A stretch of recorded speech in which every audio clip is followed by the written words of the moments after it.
Welcome to the 41st episode of Hachi's Tours.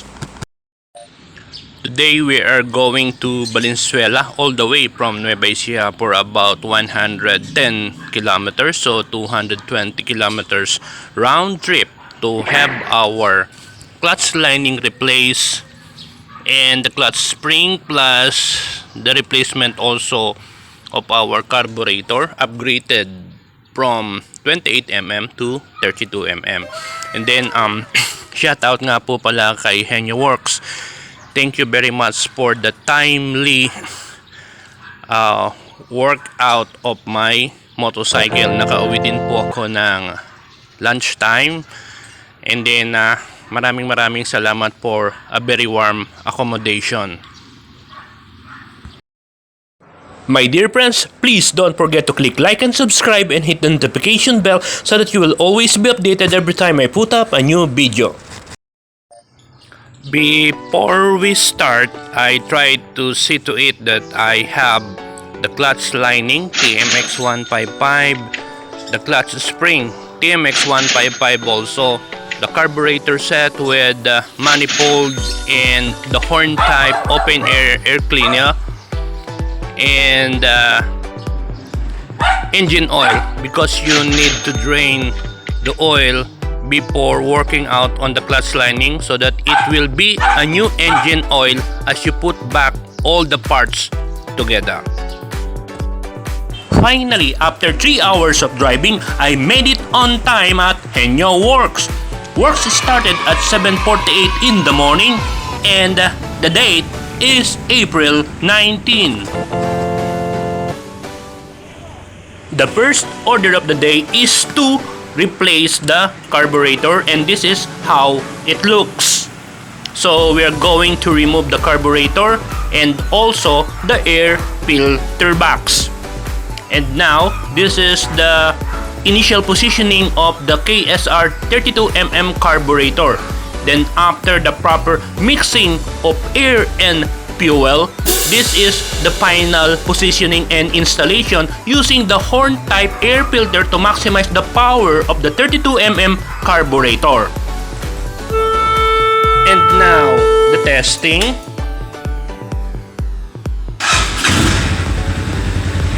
So we have it one click as some feedbacks of upgrading to 32mm might make the starter hard starting as you press on the push start. So let's try another one.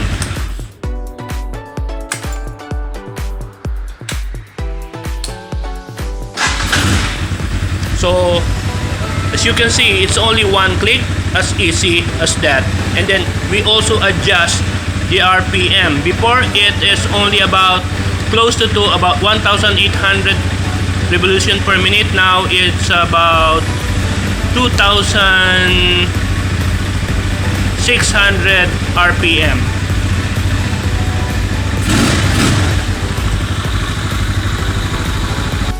The next order of the day is to replace the clutch lining and the clutch spring. This is what I am very curious about, the removal of the right side play ring, which is very sensitive as the play ring is made up of ABS plastics and very brittle. Henyo was efficiently able to remove the cover of the clutch assembly and was able to drain the oil. Another good thing is that Henyo is complete of tools to remove the clutch lining.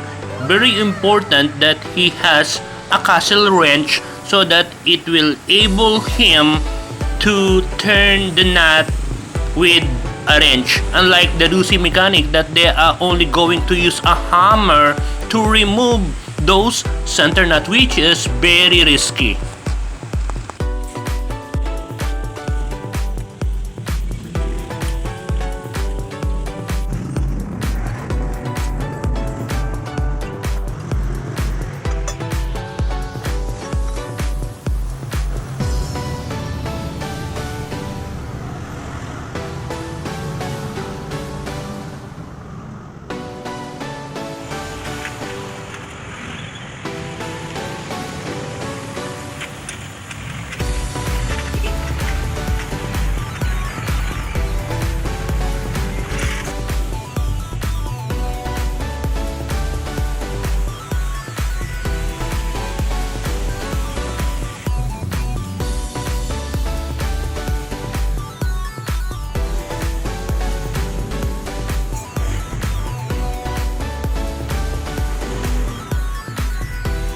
after the mounting of the clutch lining, we now use 3 stock spring and then 3 TMX new spring in combination, so that as we press on the clutch lever, it will perform as smoothly as it should be. So it was perfectly mounted now, and tightening of the nut is now being effected by Henyo. So slowly the parts are being put back together.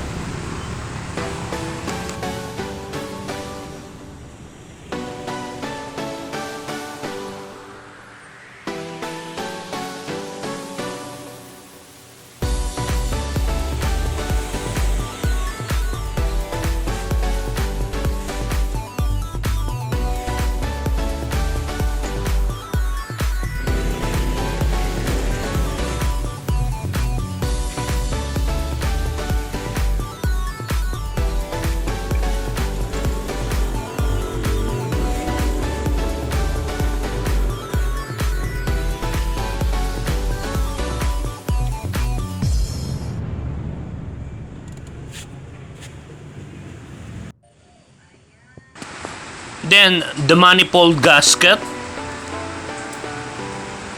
the silicone gasket, to ensure that the fitness of the cover is tight without any oil leaking, as it will be exposed to extreme heat. And slowly the bolts are being fastened together, as the finishing touches of the engine is now being assembled by Henyo.